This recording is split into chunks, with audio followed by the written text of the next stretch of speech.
আমাদের গত বছরের এই সময় রাস্তা আপনারা তো দেখছিলেন আমার ফেসবুক ইউটিউব পেজে।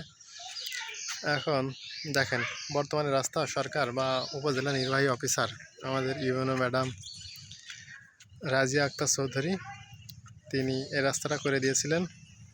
দেখেন কিন্তু পানি আগেও বাড়ত, এখনও বাড়ছে অল্প, তবে রাস্তাটা একটু সুন্দর হয়েছে। রাস্তায় আমাদের আর ওই পানি বাড়ছে না, কাদার ভিতর থেকেও যেতে যাচ্ছে না।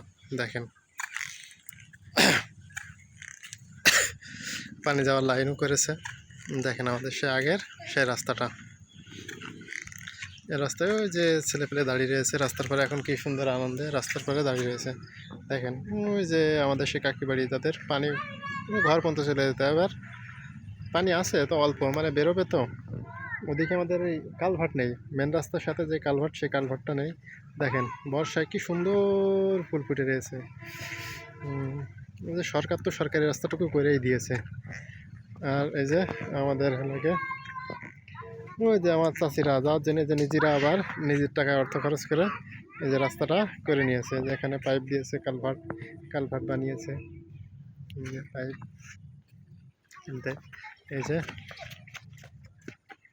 এই যে রাস্তা করে নিয়েছে বাড়ি পর্যন্ত, কাদা হয় বলে বর্ষার সময়। এই যে এখানে একটা কালভার্ট মানে পাইপ দেওয়া হয়েছে পানি বেরোনোর জন্য, এমনিতে পানি বেরোচ্ছে ধীরে সুস্থে। সরকার আমাদের কোনো কালভার্ট দিইনি তো, এর জন্য পাইপ কিনে নিয়ে যে এখানে আগের বার ছিল পুঁই শাক, ধান ক্ষেত, এবার কচু লাগিয়েছে এই মালিক। দেখেন কি সুন্দর আমাদের রাস্তা, দেখেন কি সুন্দর দেখা যাচ্ছে। সরকারকে ধন্যবাদ, বিশেষ করে উপজেলা নির্বাহী অফিসারকে ধন্যবাদ যে আমাদের এই সুন্দর রাস্তাটা করে দেওয়ার জন্য। দেখেন এখন কত সুন্দর করে আমরা পায়ে হেঁটে সাইকেল নিয়ে বা মোটর সাইকেল নিয়ে এই রাস্তা যেতেছে। এই ছেলেপেলে দৌড়িয়ে দৌড়িয়ে খেলা করছে।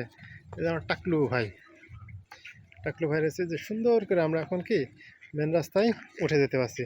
কিন্তু অন্যবার হলো কি স্যান্ডেল হাতে নিয়ে তারপরে আমাদের আসতে হতো, প্যান্ট হাঁটু সমান গুছিয়ে তারপরে আসতে হতো। দেখেন এখান থেকে এই যে অল্প একটুকুন গেলেই ওই যে মোড়টা পার হলেই আমাদের বটতলার মেন রোড।